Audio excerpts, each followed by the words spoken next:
Le mystérieux escalier de Saint-Joseph. Chers auditeurs, nous sommes toujours très heureux de vous raconter des histoires vraies et édifiantes. Voilà, le mystérieux escalier de Saint-Joseph.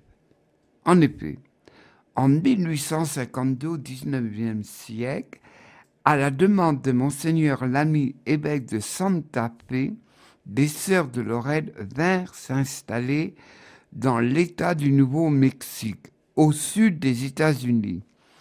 Leur mission était d'instruire les enfants.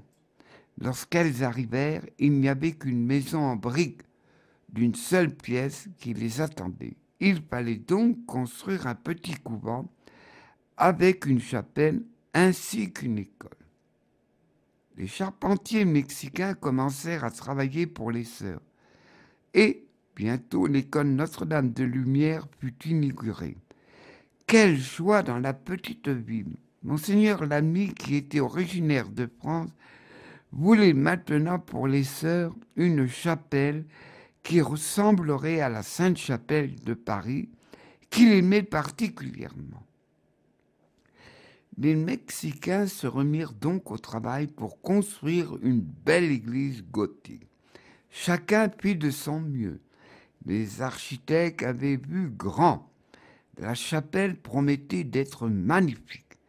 Les sœurs qui aimaient beaucoup Saint-Joseph voulaient que la construction se fasse vraiment sous sa protection et elles le priaient de tout leur cœur.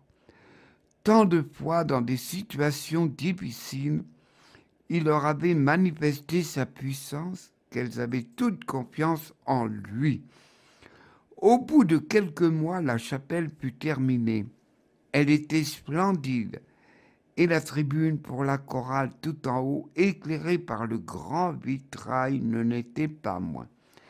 Mais c'est alors que tous se rendirent compte d'une erreur monumentale. On avait oublié l'escalier pour y monter. Rien, absolument rien n'avait été prévu pour accéder à cette tribune. C'était une catastrophe. La mère supérieure fit appel à de nombreux architectes qui, les uns après les autres, se mirent à réfléchir, prirent des mesures, retournèrent le problème en tous sens et finirent tous par conclure tristement qu'il était impossible d'ajouter un escalier. Il n'y avait que deux solutions. Soit fixer une très haute échelle, ce qui n'était vraiment pas pratique, soit démolir la moitié de la chapelle et refaire les travaux. Les sœurs décidèrent alors de commencer une neuvaine à Saint-Joseph, leur si puissant protecteur. Or, le dernier jour de la neuvaine, un homme aux cheveux gris se présenta au couvent avec son âne et quelques outils de menuisier. Il demanda s'il pouvait aider les sœurs à construire un escalier. Mère Marie-Madeleine, la supérieure, donna volontiers son accord, ou sans doute, et l'homme se mit à l'ouvrage. Chaque jour, les sœurs le voyaient travailler paisiblement, tout seul, avec un marteau, une scie et une équerre. Au bout de 7 mois environ, un magnifique escalier en colimaçon était en place. L'homme avait terminé son travail. Lorsque mère Marie-Madeleine cherchait à le payer, il avait disparu. Elle se rendit à la scierie voisine pour payer le bois utilisé. Mais là, on était au courant de rien et le mystère demeura entier. L'escalier lui commençait à faire l'admiration de tous, car c'était un escalier absolument extraordinaire. Pas un seul clou, né uniquement des chevilles en bois, pas d'axe central pour le soutenir. Tout reposait sur la première marche et, encore aujourd'hui, il est parfaitement stable. Il fait 2 tours complets sur lui-même.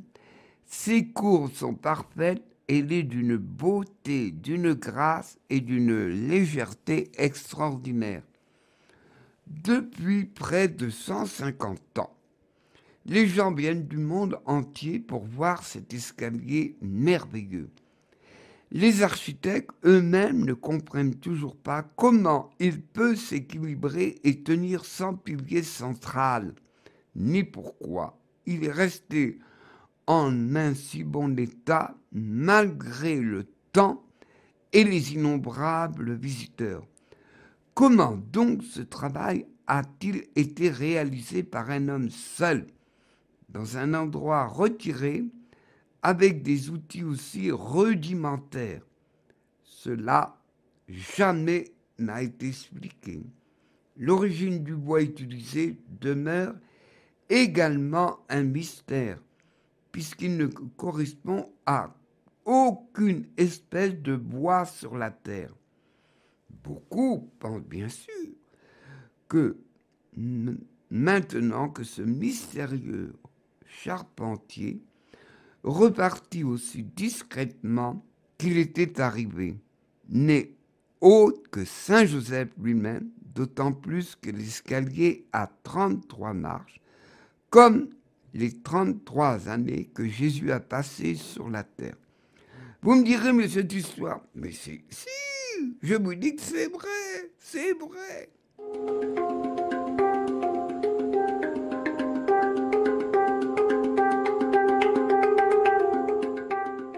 Une petite histoire venant de Lunciano.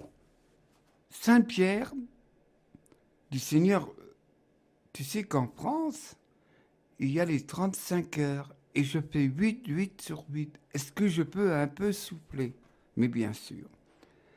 Et Jésus remplace Saint-Pierre pour faire entrer les autres au paradis. Et ce jour-là, il n'y avait pas beaucoup de monde. 5. 5, c'est rien, mais c'est toujours 5. Et il y avait un petit original, le petit Irlandais. Et le premier se présente.